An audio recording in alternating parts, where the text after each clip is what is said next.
Hello everyone, welcome to the new video from Study Buzz और मैं हूं अनुभव गुप्ता। तो यार फाइनली टिस ने 2023 हो गया है।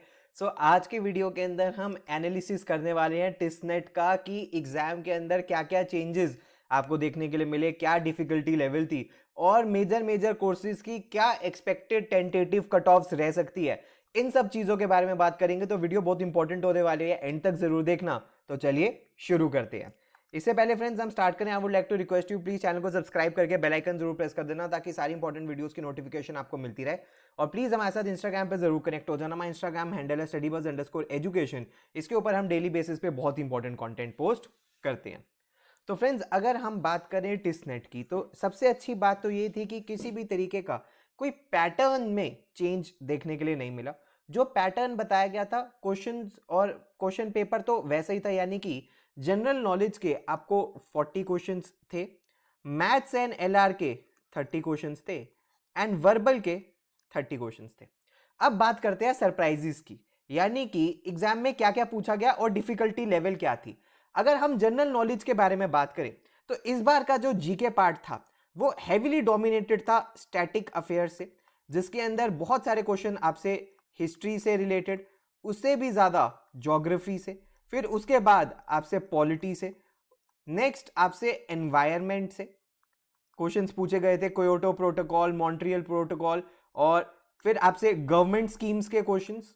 गवर्नमेंट स्कीम्स के क्वेश्चंस कुछ तो न्यू थे और कुछ ओल्ड स्कीम के भी काफी पूछे गए थे, बहुत पुरानी स्कीम्स के भी क्वेश्चंस आपसे पूछे गए थे।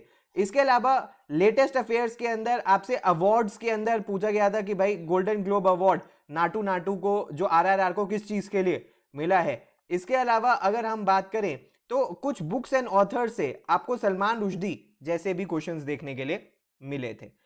अगर मैं ज्योग्राफी में बात करूं तो आपसे बहुत सारे फिनोमिना, ज्योग्राफी के कई सारे क्वेश्चंस आपको देखने के लिए मिले। पॉलिटी में आपको देखने के लिए मिले क्वेश्चंस की कौन सी लैंग्वेज इस पर्टिकुलर शेड्यूल में, 8 शेड्यूल में है या नहीं है। उसके अलावा आपसे प्रेसिडेंट द्रौपदी मुर्मू कौन सी ट्राइब से आती हैं, ऐसे टाइप के क्वेश्चंस देखने के लिए मिले। गवर्नमेंट स्कीम्स में कि गवर्नमेंट जो फ्री राशन प्रोवाइड कर रही है वो किन को एलिजिबल है, उन सब के लिए। तो इस टाइप के आपको क्वेश्चंस देखने के लिए मिले। जनरल नॉलेज के अगर बारे में बात करें, सिंस ये डोमिनेटेड था स्टैटिक पार्ट से और जितने एक्सपेक्ट किए गए थे करंट अफेयर्स कम और स्टैटिक पार्ट ज्यादा था, तो जनरल नॉलेज जितने भी बच्चों से बात हुई वो कह रहे सर ये हार्ड था। मतलब ऐसा नहीं है कि नॉर्मली बहुत इजीली हो जाए जनरल नॉलेज। जनरल नॉलेज के क्वेश्चंस ने बच्चों को काफी ट्रिक भी किया, तो इसीलिए इस सेक्शन को इस बार हम थोड़ा हार्ड बोलेंगे। उसके बाद नेक्स्ट चलते हैं मैथ्स और एलआर के सेक्शन में। यहां पे भी एक मेजर चेंज देखने के लिए मिला कि जो एलआर वाला पार्ट था, जिसमें टिस फेमस है पूछने के लिए बेसिक एलआर, वो इस बार एग्जाम से ऑलमोस्ट एब्सेंट थी।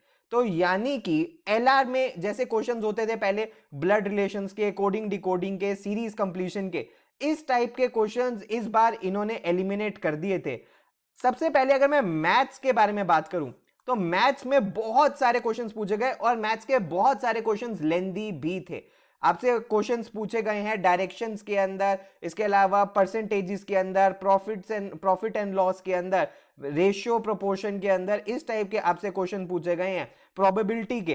तो अगर हम बात करें मैथ्स के, काफी हद तक जो क्वेश्चंस थे वो बच्चों को लेंदी लगे। और एलआर के बजाय इस बार जो इन्होंने ज्यादा फोकस कर दिया वो कर दिया डीआई पे। जो बेसिक एलआर पूछते थे उसकी जगह इन्होंने पूछ ली डीआई, और डीआई में थे 3 सेट, और 3 सेट ऑलमोस्ट 3-3, 4-4 क्वेश्चंस के थे। डीआई के जो ये सेट थे ये भी लेंदी थे, ट्रिकी थे और थोड़े से कॉम्प्लिकेटेड थे। एक चीज जो मैथ्स और एलआर से निकल के आई कि ये सारे ही क्वेश्चन कैलकुलेशन इंटेंसिव थे। तो यानी कि ऐसा नहीं है कि आप बहुत इजीली इनको कर सकते हो, बहुत क्लोज ऑप्शंस आपको दिए गए थे, तो आप ऐसा नहीं है कि बिल्कुल तुक्का भी लगा सकते हो। इस बार इन्होंने ये सारी चीजें एलिमिनेट कर दी, तो दोनों ही टाइप के क्वेश्चंस कैलकुलेशन इंटेंसिव थे। तो जिस बच्चे ने कैलकुलेशन टाइमली कर ली और इन क्वेश्चंस को कर पाया, उसने यहां पे डिसेंटली परफॉर्म कर लिया। फिर चलते हैं वर्बल के ऊपर। वर्बल का भी पेपर इस बार थोड़ा डिफरेंट था, बिकॉज वर्बल के लेवल में अगर मैं बात करूं तो पेपर अगेन थोड़ा सा हार्डर साइड पे था। अगर हम टिस के पॉइंट ऑफ व्यू से बात करें, जनरल नहीं, अगर टेस्ट के पॉइंट ऑफ व्यू से आपसे क्वेश्चंस पूछे गए थे बहुत सारे वोकैबुलरी बेस्ड। उसके बाद आपसे जो क्वेश्चंस पूछे गए थे वो पूछे गए थे पैरा जंबल्स के। 2 पैरा जंबल्स थे, एक 4 सेंटेंसेस वाला था, एक 5 सेंटेंसेस वाला था। उसके बाद आपको करेक्ट इनकरेक्ट स्टेटमेंट यानी कि ग्रामर बेस्ड क्वेश्चंस देखने के लिए मिले थे। उसके बाद वोकैब में आपको कई तरीके के सिनोनिम्स और एंटोनिम्स टाइप के तो थे ही थे। और उसके बाद अगर हम आरसी के बारे में बात करें तो यहां पे आपको 2 आरसीज देखने के लिए मिले थे। और आरसी भी जो ये थे ये टिस के पॉइंट ऑफ व्यू से काफी लेंदी थे। और इनकी अगर मैं डिफिकल्टी बात करूं तो ये थोड़े हार्ड टाइप पे थे। जो क्वेश्चंस थे वो भी कॉम्प्लिकेटेड थे, थोड़े हार्ड थे। ऐसे नहीं था कि आप बहुत इजीली इनको कर सकते हो। जब तक आरसी आपने बहुत थॉरली नहीं समझ लिया तब तक आप नहीं कर सकते। इसके अलावा आपको क्रिटिकल रीजनिंग में इन्फ्रेंस बेस्ड क्वेश्चंस देखने के लिए भी मिले थे। और इन्फ्रेंस बेस्ड क्वेश्चंस के साथ साथ आपको कंक्लूजन बेस्ड क्वेश्चंस भी देखने के लिए मिले थे। ये जो इन्फ्रेंस बेस्ड क्वेश्चन है ये आरसी में भी पूछे गए थे।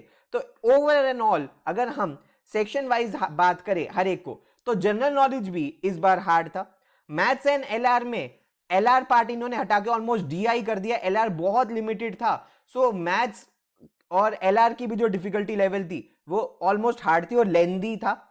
और वर्बल भी वो लेंदी था क्योंकि आरसीज भी काफी लेंदी थे और जो डिफिकल्टी लेवल थी वो भी हार्ड थी। तो ओवर एंड ऑल जो एग्जाम की डिफिकल्टी लेवल थी वो इस बार थोड़ी सी डिफरेंट और हार्ड देखने के लिए मिली। तो फ्रेंड्स एक टेंटेटिव कट ऑफ्स आपके सामने हम प्रेजेंट कर रहे हैं। ये cut offs expected cut offs है एंड ये वेरी कर सकती है +-2 मार्क्स से। ऐसा एक्सपेक्ट किया जा रहा है कि इस साल थोड़ी सी कट ऑफ 1-2 नंबर कम नीचे आ सकती है।